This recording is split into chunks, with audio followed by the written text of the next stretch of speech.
موسیٰ علیہ السلام نے دعا کی تھی، اللہ نے سن لی۔ فرعون ہر طرح کے عذاب میں گر گیا، ملک میں ہر طرح بیماریاں پھوٹ پڑی، قحط پڑ گیا، اناج کا ایک دانہ بھی نہیں مل رہا تھا۔ طرح طرح کی آفت میں فرعون گھبرا گیا، اس کی قوم نے شور مچایا اور فریاد کی کہ یہ کیا ہو گیا، ہر طرف کے عذاب میں مبتلا ہو گئے۔ فرعون نے اپنی قوم سے کہا کہ موسیٰ سے کہو کہ یہ عذاب ٹال دے۔ فرعون کے مشورے پر لوگ حضرت موسیٰ علیہ السلام کے پاس آ پہنچے اور کہنے لگے کہ ہم سب عذاب میں مبتلا ہو گئے ہیں، ہمارے پاس اناج نہیں ہے، ہم فاقے کر رہے ہیں، بیماریوں سے بھی تنگ آ چکے ہیں، ہمارے اندر اب اتنی سخت نہیں کہ ہم برداشت کر سکیں۔ ان کی حالت دیکھ کر حضرت موسیٰ علیہ السلام کو رحم آ گیا، آپ نے اللہ سے دعا کی تو اللہ نے عذاب ٹال دیا۔ کچھ عرصے تک اطمینان سے رہے، پھر دوبارہ گناہ میں مبتلا ہو گئے اور عذاب کو بھول گئے۔ اللہ نے پھر ان پر عذاب نازل کیا تو حضرت موسیٰ علیہ السلام کے پاس آئے اور گناہوں کا اعتراف کیا، اپنی گمراہ کن حرکتوں پر نادم ہوئے اور کہا کہ ہم موسیٰ اور ہارون کے رب پر ایمان لے آئے۔ حضرت موسیٰ علیہ السلام نے پھر اپنی قوم کو نجات کے لیے دعا کی تو عذاب ٹل گیا۔ اس پر کہنے لگے کہ مصیبتیں تو آتی جاتی رہتی ہیں، یہ کوئی تعجب کی بات نہیں۔ پھر اللہ کا قہر نازل ہوا، آسمان پر چھا گئے، کھڑی فصل تباہ ہو گئی، ملک میں قحط پیدا ہو گیا، جس میں چھوئیں پیدا ہوئی، جگہ پہ جگہ مینڈک کی نظر آنے لگے، یہاں تک کہ جینا دوبھر ہو گیا۔ اللہ نے حضرت موسیٰ علیہ السلام پر وحی بھیجی کہ اس سرزمین کو چھوڑ دو اور اپنی قوم بنی اسرائیل کو ساتھ لے کر نکل پڑو۔ اللہ کے حکم کے مطابق حضرت موسیٰ علیہ السلام اپنی قوم کے ساتھ نکلنے کی تیاریاں کرنے لگے۔ دوران مصر میں وبا پھوٹ پڑی، قحط بڑی تعداد میں مرنے لگے، ہر گھر سے لاش نکلتی تھی۔ اس دوران بنی اسرائیل مصر سے جانے لگے، ان کے ملک سے نکلنے پر کسی نے توجہ نہیں دی، اس لیے کہ ہر طرف نفسا نفسی کا عالم تھا۔ حضرت موسیٰ علیہ السلام نے حضرت ہارون علیہ السلام کی رہنمائی میں بنی اسرائیل کو روانہ کر دیا اور خود پیچھے رہ گئے۔ بنی اسرائیل کا قافلہ دریائے قلزم کے کنارے پہنچ گیا۔ فرعون کے کارندوں نے دیکھا کہ شہر میں کوئی اسرائیلی نظر نہیں آ رہا تو فرعون کو اطلاع دی۔ فرعون اپنے لشکر کے ہمراہ اسرائیلیوں کے تعاقب میں روانہ ہوا۔ فرعون کا بھاری لشکر دیکھ کر موسیٰ علیہ السلام کی قوم گھبرا گئی۔ موسیٰ علیہ السلام کی قوم نے کہا کہ ہم مصر سے نہ نکلتے تو اچھا تھا، اب تو ہم گر گئے ہیں۔ حضرت موسیٰ علیہ السلام نے اپنی قوم سے خطاب کرتے ہوئے کہا، میرے ساتھیوں، خوف زدہ ہونے کی ضرورت نہیں، میرا رب میرے ساتھ ہے، وہی ہمیں راہ دکھائے گا۔ اسی وقت آواز آتی ہے کہ اے موسیٰ، اپنے عصا دریا پر مارو۔ حضرت موسیٰ علیہ السلام نے اپنے عصا دریا پر مارا تو دریا کا پانی دو طرف ہو گیا اور درمیان راستہ بن گیا۔ حضرت موسیٰ علیہ السلام نے اپنی قوم کو ہدایت کی کہ اس راستے سے دریا پار کرتا ہوں، تم سب میرے پیچھے پیچھے آؤ۔ چنانچہ حضرت موسیٰ علیہ السلام روانہ ہوئے اور پیچھے پیچھے ان کی قوم بھی تھی۔ بنی اسرائیل نے دریا عبور کیا، دریا پار کر لیا۔ فرعون کا لشکر بھی پہنچ چکا تھا۔ جب فرعون نے موسیٰ علیہ السلام اور ان کی قوم کو راستہ پار کرتے دیکھا تو خود بھی اپنے لشکر کے ساتھ دریا پار کرنے کی کوشش کی، اور جب فرعون اور اس کا لشکر بیچ میں پہنچا تو دونوں طرف کا پانی مل گیا۔ فرعون اپنے لشکر کے ساتھ ڈوبنے لگا تو موسیٰ علیہ السلام کو آواز دی کہ اے موسیٰ، مجھے بچا لے، میں ڈوب رہا ہوں، میں ایمان لاتا ہوں۔ حضرت موسیٰ علیہ السلام نے اس کی آواز پر توجہ نہ دی اور وہ اپنے لشکر سمیت ڈوب گیا۔ حضرت موسیٰ علیہ السلام اپنی قوم کو لے کر اتنی سرزمین پر پہنچے، نئی جگہ تھی، اسرائیلی قوم کے لیے نئی مشکلات اور پریشانیاں پیدا ہو گئی۔ کھانے پینے کا کوئی سامان میسر نہیں تھا، زمین بنجر تھی، پانی بھی نہیں تھا، اس لیے کوئی درخت پودا پیدا نہیں ہوتا تھا۔ اسرائیلیوں نے حضرت موسیٰ علیہ السلام سے فریاد کی کہ ہم کیسی جگہ آ گئے ہیں، کیسی مشکل میں پھنس گئے ہیں، یہاں تو زندگی دوبھر ہو گئی ہے، کیا ہی اچھا ہوتا کہ مصر کی سرزمین نہیں چھوڑتے۔ اپنی قوم کی باتوں سے حضرت موسیٰ علیہ السلام بھی پریشان ہو گئے، یہاں نہ پانی ہے نہ سبزہ۔ پھر آپ علیہ السلام نے پانی کے لیے زمین پر عصا مارا تو پانی کا چشمہ پھوٹ پڑے۔ یہ چشمے اسرائیلیوں کے 12 قبیلے تھے، آپس میں بانٹ لیے۔ اسرائیلی نے پھر حضرت موسیٰ علیہ السلام سے مطالبہ کیا کہ ہمارے کھانے کے لیے سامان فراہم کرو۔ حضرت موسیٰ علیہ السلام نے اللہ سے دعا کی تو آسمان سے من و سلوہ اترنے لگے۔ علماء نے وضاحت کی ہے کہ ایک قسم کے پرندے کو کہتے ہیں۔ اسرائیلی اس کا گوشت کھایا کرتے تھے۔ کسی نے اس کی تشریح اس طرح کی کہ جب اسرائیلی صحرائے سینا میں تھے تو کوئی سایہ بھی نہیں تھا، تو اللہ نے ان کے لیے بادل کے ذریعے سایہ پیدا کیا۔ جب رات ہوتی یہی بادل آگ کا ستون بن کر روشنی اور گرمی پیدا کرتا۔ کھانے کے لیے ایک خاص قسم کے خوراک من بھی بھیجا۔ اس کے باوجود اسرائیلیوں کو تشفیع نہ ہوئی۔ اسرائیلیوں نے حضرت موسیٰ علیہ السلام سے کہا کہ یہ تو ایک ہی قسم کا کھانا ہے، ہم اسے کھاتے ہوئے یکتا ہو گئے ہیں، بیزار ہو گئے ہیں۔ اے موسیٰ علیہ السلام، اپنے رب سے دعا کرو کہ ہمارے لیے زمین سے کھیرا، ککڑی، پیاز، لہسن اور مسور پیدا کرے۔ حضرت موسیٰ علیہ السلام نے خفا ہو کر فرمایا کہ یہ چیزیں تو شہر میں مل سکتی ہیں، جیسے ان سب چیزوں کی ضرورت ہو وہ شہر چلا جائے۔ آپ علیہ السلام نے پھر فرمایا کہ یہ مصیبتیں تو جلدی ہی ٹل جائیں گی، ہم بہت جلد مصر لوٹ جائیں گے۔ حضرت موسیٰ علیہ السلام کی قوم نے کہا کہ وہاں تو فرعون کی حکومت ہے اور وہ ہمارے خلاف ہے، ہم وہاں کس طرح جائیں گے؟ اس پر حضرت موسیٰ علیہ السلام نے کہا کہ فرعون غرق ہو چکا ہے، اب وہ اس دنیا میں نہیں رہا، اس لیے خوف زدہ ہونے کی ضرورت نہیں ہے۔ حضرت موسیٰ علیہ السلام کی باتوں سے قوم کو اطمینان نہیں ہوا اور کہا کہ فرعون مر چکا ہے تو ہم اس کی لاش دیکھنا چاہتے ہیں۔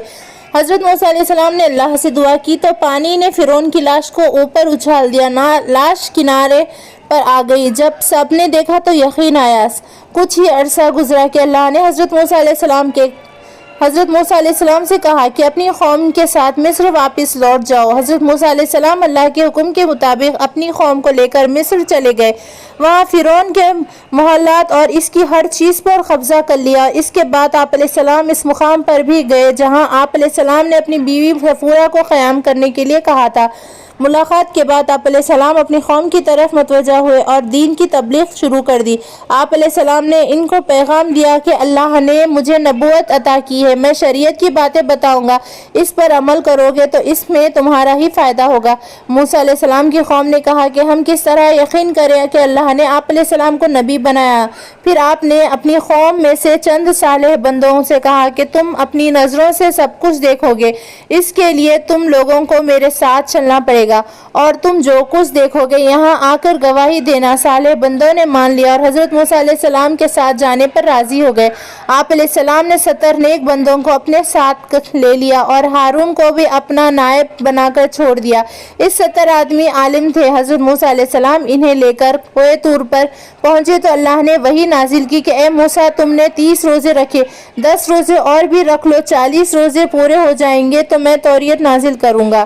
حضرت موسیٰ علیہ السلام نے یہ بات 70 نیک بندوں کو بتائی۔ ان سب نے آپ علیہ السلام سے کہا کہ جب تک ہم خدا کو اپنی آنکھوں سے نہ دیکھ لیں ہم یقین نہیں کریں گے، تم خدا کو دکھاؤ ہم یقین کر لیں گے۔ آپ علیہ السلام نے ان سب لوگوں کو بتایا کہ خدا کو کوئی بھی نہیں دیکھ سکتا، میں کس طرح دکھاؤں؟ اللہ کی طرف سے میرا دل پر باتیں اترتی ہے، لیکن وہ لوگ نہیں مانے، اپنی ضد پر قائم رہے۔ پھر اللہ کا غضب جوش میں آیا، ان پر بجلی گری جس سے وہ سب ہلاک ہو گئے۔ ان کے مرنے پر آپ علیہ السلام زیادہ پریشان ہو گئے، اپنے دل ہی دل میں کہنے لگے کہ میں اپنی قوم کو کس طرح منہ دکھاؤں گا۔ پھر آپ علیہ السلام نے اللہ سے دعا کی کہ وہ سب کے سب دوبارہ جی اٹھے۔ آپ علیہ السلام ان سب کو لے کر مصر روانہ ہوئے اور 10 روزے رکھے، اس طرح 40 روزے پورے کیے۔ پھر آپ علیہ السلام نے دوبارہ ان 70 نیک آدمیوں کو اپنے ساتھ لیا اور کوہ طور پر پہنچے۔ وہاں آپ علیہ السلام پر وحی نازل ہوئی۔ اللہ نے فرمایا اتنی جلدی کیوں کی؟ آپ علیہ السلام نے جواب دیا تاکہ تو مجھ سے راضی ہو۔ پھر آپ علیہ السلام نے فرمایا میں تجھے دیکھنا چاہتا ہوں۔ اللہ نے فرمایا اے موسیٰ تو مجھے نہ دیکھ سکے گا تو پہاڑ کی طرف نظر رکھ۔ حضرت موسیٰ علیہ السلام نے پہاڑ کی طرف نگاہ اٹھائی تو اللہ نے اپنی تجلی دکھائی تو آپ علیہ السلام تاب نہ لا سکے اور بے ہوش ہو گئے۔ جب ہوش میں آئے تو دیکھا پہاڑ کے ٹکڑے ٹکڑے ہو گیا۔ آپ علیہ السلام نے اللہ سے معافی مانگی۔ اس وقت اللہ نے آپ علیہ السلام پر توریت نازل کی۔ بتایا جاتا ہے کہ آپ علیہ السلام کو پہلے 10 احکام ملے جن میں 10 اخلاقی باتیں تھیں۔ ان 10 احکام کو احکام عشرہ کہتے ہیں۔ یہ احکام پتھر کی سلوں پر کندھے تھے۔ اسے صحیفے کہا جاتا ہے۔ قرآن کریم میں اللہ تعالیٰ فرماتا ہے اور ہم نے چند تختیوں پر ہر قسم کی نصیحت اور ہر چیز کی تفصیل ان کو لکھ کر دی۔ ان کو کوشش کے ساتھ عمل میں لاؤ اور اپنی قوم کو بھی حکم کرو کہ ان کے اچھے اچھے کام پر عمل کرے۔ توریت باب خروج میں اس کا اس طرح ذکر ہے: میرے حضور، تو غیر معبودوں کو نہ ماننا، تو اپنے لیے کوئی تراشی ہوئی مورت نہ بنانا، تو اپنے باپ اور اپنی ماں کی عزت کرنا تاکہ تیری عمر اس ملک میں جو خداوند تیرا خدا تجھے دیتا ہے دراز کرے، تو خون نہ کرنا، برے اور شرمناک کام نہ کرنا، تو چوری نہ کرنا، تو اپنے پڑوسی کے خلاف جھوٹی گواہی نہ دینا، تو اپنے پڑوسی کے گھر کا لالچ نہ کرنا، تو اپنے پڑوسی کی بیوی کا لالچ نہ کرنا، اور نہ اس کے غلام اور لونڈی اور اس کے بیل اور اس کے گدھے کا، اور اپنے پڑوسی کی کسی اور چیز کا لالچ نہ کرنا۔ اس کے بعد حضرت موسیٰ علیہ السلام ان 70 آدمیوں کو ساتھ لے کر اپنی قوم کی طرف لوٹے تو دیکھا کہ لوگ گمراہ ہو چکے ہیں اور بچھڑے کی پوجا کر رہے ہیں۔ حضرت موسیٰ علیہ السلام نے حضرت ہارون علیہ السلام سے پوچھا تو ہارون علیہ السلام نے سارا ماجرا بیان کرتے ہوئے کہا، سامری نے سب کچھ گمراہ کرنا شروع کیا۔ اس نے لوگوں کو بتایا کہ موسیٰ علیہ السلام اور ان کے ساتھ جو لوگ گئے ہیں وہ سب کے سب مر چکے ہیں۔ موسیٰ علیہ السلام کی جگہ پر میں کام کروں گا، تم لوگ خدا کو دیکھنا چاہو گے تو میں تم لوگوں کو دکھا دوں گا۔ اس نے لوگوں سے سونا اور چاندی مانگ مانگ کر جمع کیا، اس سے ایک بچھڑا تیار کیا اور اس میں جادو کے ذریعے ایک ایسی صفت رکھ دی جسے وہ بول رہا ہو۔ بچھڑے کو ایک کھلی جگہ پر رکھ دیا، اس کے ارد گرد لوگ جمع ہو گئے۔ سامری نے لوگوں سے کہا کہ میں بچھڑے سے جو کچھ پوچھوں گا یہ جواب دے گا۔ سامری نے بچھڑے سے پوچھا تو کون ہے؟ بچھڑے نے جواب دیا، میں تمہارا رب ہوں۔ موسیٰ علیہ السلام اور ان کے ساتھی زندہ نہیں ہیں، تم مجھے رب مانو اور سامری کی باتوں پر عمل کرو۔ حضرت موسیٰ علیہ السلام نے ہارون کی زبانی تمام باتیں سنی تو قوم سے کہا کہ اس رب کا حکم مانو جس نے ساری کائنات کو پیدا کیا۔ اللہ نے مجھ پر کتاب توریت نازل کی ہے، یہی شریعت ہے، اسی پر عمل کرو۔ پھر آپ علیہ السلام نے سامری کے بنائے ہوئے بچھڑے کو توڑ ڈالا اور کہا کہ یہ بت پرستی ہے، بتوں کی پوجا نہ کرو، نیک عمل کرو، برائی سے بچو۔ قوم نے حضرت موسیٰ علیہ السلام کی باتوں کو نہیں مانا تو اللہ نے ان لوگوں پر عجیب و غریب عذاب نازل کیا۔ وہ عذاب کس طرح تھا جیسے کہ ان کے سروں پر پہاڑ لٹک رہا ہو اور ابھی گرنے والا ہو۔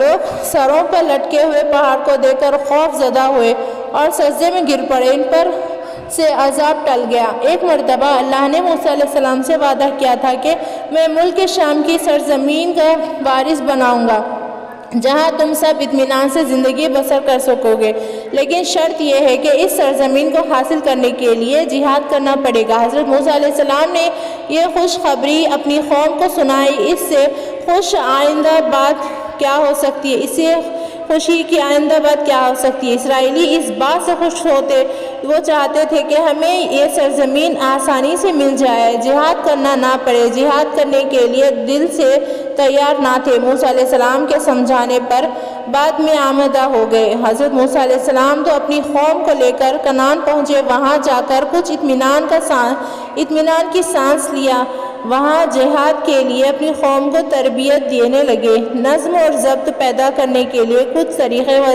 واضح کیے۔ بنی اسرائیل 12 قبیلوں میں بٹے ہوئے تھے، ہر قبیلے کے ایک ایک سردار مقرر کر دیا تھا۔ ہر قبیلے اپنے اپنے سردار کے ماتحت رہے اور سردار کے حکم پر چلے۔ ان تمام انتظامی امور کی تکمیل کے بعد جہاد میں جانے کی تیاری شروع کی اور شام کی طرف کوچ کرنے کا حکم دیا۔ اسرائیلی جہاد میں جانے کے لیے آمادہ نہ ہوئے، لڑنے کے نام سے خوف زدہ تھے اور کہا کہ شام کے باشندے طاقتور ہیں اور جسمانی لحاظ سے بھی اور ہم سے موٹے تازے ہیں، ان زور آروں سے ہم نہیں لڑ سکتے، ہمارے اندر کوئی حوصلہ نہیں ہے۔ حضرت موسیٰ علیہ السلام نے فرمایا، ان کے ڈیل ڈول سے خوف زدہ ہونے کی ضرورت نہیں ہے، اللہ تعالیٰ ہمیں فتح نصیب کرے گا۔ حضرت موسیٰ علیہ السلام کے سمجھانے پر بھی ان کی سمجھ میں نہ آیا اور وہ اپنی ضد پر اڑے رہے اور کہا کہ اے موسیٰ، تم لڑو اور تمہارے رب لڑے، ہم نہیں لڑیں گے۔ موسیٰ علیہ السلام اپنی قوم کے اس بزدلانہ رویے سے بالکل مایوس ہو گئے۔ پھر آپ علیہ السلام نے مایوسی کے عالم میں دعا کی، اے اللہ مجھے اور میرے بھائی ہارون کو ان سے علیحدہ کر دے۔ اللہ نے موسیٰ علیہ السلام کی دعا سن لی اور فرمایا کہ لوگ 40 برس تک اسی بیابان میں بھٹکتے ہی رہیں گے، انہیں یہاں تک سے نکلنے کا راستہ نہیں ملے گا۔ چنانچہ حضرت موسیٰ علیہ السلام اور حضرت ہارون علیہ السلام اپنی قوم سے علیحدہ ہو کر شام کی طرف روانہ ہو گئے۔ حضرت موسیٰ علیہ السلام اور ہارون علیہ السلام کے چلے جانے کے بعد ان کی رہنمائی کرنے والا کوئی نہیں تھا۔ ہر طرح کی مصیبت نے انہیں گھیر رکھا تھا، مصائب سے وہ بالکل گھبرا گئے۔ اب ان کے سامنے ایک ہی راستہ رہ گیا تھا کہ مصر واپس چلے جائیں گے، لیکن راستہ ان کی سمجھ میں نہیں آ رہا تھا۔ وہ مصر جانے کے لیے کچھ فاصلہ طے کرتے اور دوران سفر اسی جگہ گھوم کر چلے آتے جہاں سے سفر شروع کرتے۔ ان کے سامنے یہ عجیب و غریب معاملہ تھا، بھوک و پیاس نے بھی اور نڈھال کر دیا تھا، نہ کھانا تھا نہ پانی تھا۔ جب موسیٰ علیہ السلام اور ہارون علیہ السلام ملک شام سے لوٹے تو ان کو تباہ و حال پایا۔ قوم نے ان سے فرمایا کہ یہ کیسی مصیبت ہے کہ ہمیں گھیر کر رکھا ہے۔ حضرت موسیٰ علیہ السلام بولے، یہ تو تمہاری ہی بدعمالیوں کا نتیجہ ہے۔ تم بزدل ہو چکے ہو اور تم نے جہاد میں جانے سے انکار کر دیا تھا، یہی وجہ کہ تم سب اللہ کے غضب میں آ گئے۔ تم یہاں 40 سال تک بھٹکتے رہو گے۔ موسیٰ علیہ السلام نے اللہ سے فریاد کی، ان کی مصیبتیں ٹل گئی، انہیں راستہ ملا۔ پھر مختلف قبیلے مختلف مقامات کی طرف چل پڑے۔ کچھ قبیلے بیت المقدس میں آباد ہو گئے۔ مصر میں ایک شخص تھا، نام قارون تھا، لیکن تھا بہت بخیل اور کنجوس۔ اس کے پاس دولت کی کوئی کمی نہیں تھی۔ روایت ہے کہ اس کے خزانے کی کنجیاں اتنی تھی کہ اگر ان کنجیوں کو کہیں لے جایا جائے تو اونٹوں کے ایک قافلے کی ضرورت تھی۔ چابیاں بھی اتنی تھی کہ ان کے بوجھ سے اونٹ بیٹھ جاتے تھے، لیکن وہ اپنا خزانہ غریبوں اور محتاجوں پر خرچ نہیں کرتا تھا، نہ بھوکوں کو کھانا کھلاتا تھا، نہ کسی کو تن ڈھانکنے کے لیے کپڑے پہناتا۔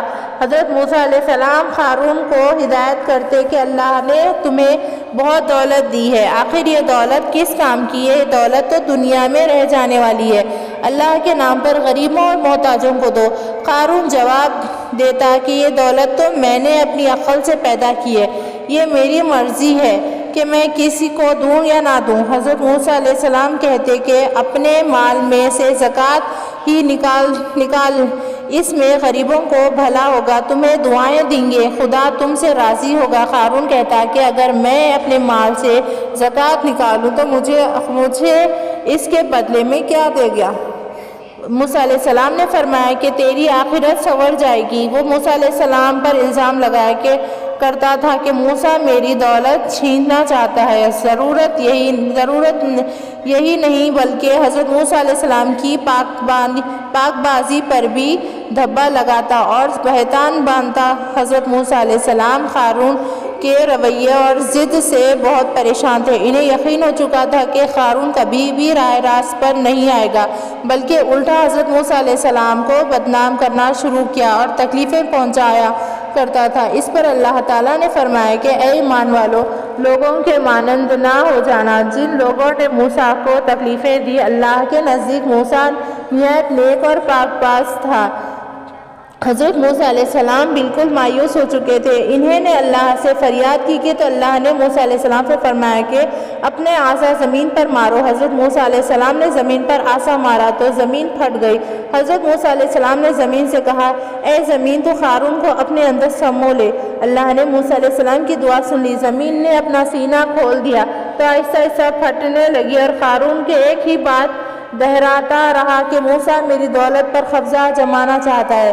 پھر موسیٰ نے فرمایا، اے زمین اس کی دولت کو بھی اپنے اندر سمو لے۔ قارون اپنی دولت کے سمیت ڈھیروں مٹی تلے چلا گیا، نہ وہ رہا نہ اس کی دولت، اس کے شاندار محل کے آثار بھی مٹ گئے۔ حضرت موسیٰ علیہ السلام کو علم سے بہت محبت تھی، اس لیے وہ علم کی تلاش میں رہتے تھے اور وہ بھی خیال کرتے تھے کہ انہیں بہت زیادہ علم حاصل ہے۔ اس پر اللہ تعالیٰ نے حضرت موسیٰ علیہ السلام سے فرمایا، تم سے زیادہ علم میرے ایک بندے کے پاس ہے، اگر تو جاننا چاہتا ہے تو اس بندے سے ملاقات کر۔ حضرت موسیٰ علیہ السلام نے دریافت فرمایا، ایسا بندہ کون ہے اور کہاں ہے؟ میں اس سے ملنا چاہتا ہوں۔ اللہ تعالیٰ نے ایک ایسے مقام کی طرف اشارہ کیا جہاں دور دریا آپس میں ملتے ہیں، چنانچہ حضرت موسیٰ علیہ السلام تلاش کرتے ہوئے اس مقام پر پہنچے۔ روایت کے مطابق ان کا نام خضر علیہ السلام ہے۔ خضر علیہ السلام بھولے بھٹکوں کو راستہ دکھایا کرتے تھے۔ حضرت موسیٰ علیہ السلام نے خضر علیہ السلام سے ملاقات کی۔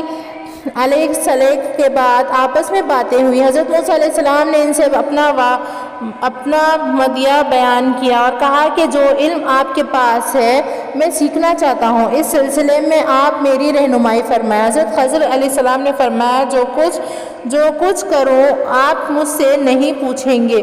حضرت موسیٰ علیہ السلام اس شرط کو مان گئے اور عہد کیا کہ آپ علیہ السلام جو کچھ کریں گے میں نہیں پوچھوں گا اور نہ مداخلت کروں گا۔ حضرت خضر علیہ السلام نے پھر فرمایا کہ جو کچھ کروں گا آپ صبر نہیں کر سکیں گے۔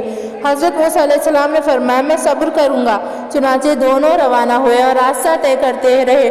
دیکھا کہ ساحل سمندر پر کچھ کشتیاں کنارے پر لگی ہوئی ہیں۔ حضرت خضر علیہ السلام نے ان کشتیوں کو توڑ ڈالا۔ حضرت موسیٰ علیہ السلام یہ حرکت برداشت نہ کر سکے، آخر پوچھ ہی لیا، اپنے ان غریبوں کی کشتیاں کیوں توڑ دی؟ یہ تو سراسر نقصان پہنچانے والا کام ہے۔ حضرت خضر علیہ السلام نے یاد دلایا کہ کہا کہ میں نے پہلے ہی آپ سے نہیں کہا تھا کہ آپ صبر نہیں کریں گے۔ حضرت موسیٰ علیہ السلام نے جواب دیا کہ مجھ سے غلطی ہو گئی۔ پھر دونوں آگے چلے تو حضرت خضر علیہ السلام نے راستے میں ایک لڑکے کو جان سے مار ڈالا۔ اس پر حضرت موسیٰ علیہ السلام اور بھی زیادہ پریشان ہو گئے۔ وہ اعتراض کیا۔ حضرت خضر علیہ السلام نے فرمایا آپ علیہ السلام صبر سے کام نہیں لیں گے۔ پھر دونوں چلتے چلتے ایک گاؤں میں پہنچے۔ یہ جگہ بہت سنسان تھی۔ کچھ لوگ نظر آئے تو حضرت خضر علیہ السلام نے ان سے کھانا طلب کیا تو ان لوگوں نے انکار کیا۔ وہاں پر ایک جگہ دیکھا کہ ایک دیوار ہے، بوسیدہ اور کمزور ہے، کسی بھی وقت گر سکتی۔ آپ نے دیوار کی مرمت کی اور اسے مستحکم کر دیا۔ اس پر حضرت موسیٰ علیہ السلام نے حضرت خضر علیہ السلام سے کہا کہ آپ نے یہ دیوار مرمت کی، ہم بھوکے پیاسے ہیں، اس کام کے لیے آپ مزدوری طلب کر سکتے ہیں۔ حضرت خضر علیہ السلام نے جواب دیا جو کام خدا کے حکم سے کیا جائے اس کی مزدوری نہیں لی جاتی۔ پھر آپ علیہ السلام نے موسیٰ علیہ السلام سے فرمایا اے موسیٰ آپ اپنے وعدے پر قائم نہیں رہے اور بار بار پوچھتے رہے، اب ہم دونوں ایک دوسرے سے جدا ہو رہے ہیں۔ جانے سے پہلے میں چاہتا ہوں کہ وہ سب کچھ بتا دوں جو میں نے کیا ہے۔ اے موسیٰ میں نے کشتیوں کو اس لیے توڑا کہ وہ کشتیاں غریب محلوں کی تھی جن سے وہ روزی کماتے تھے۔ یہاں کا بادشاہ ان کشتیوں کو ان سے چھیننا چاہتا ہے۔ جب ملاحوں کے پاس کشتیاں نہیں رہیں گی تو وہ روزی نہیں کما سکیں گے، اس لیے میں نے کشتیاں توڑ دی۔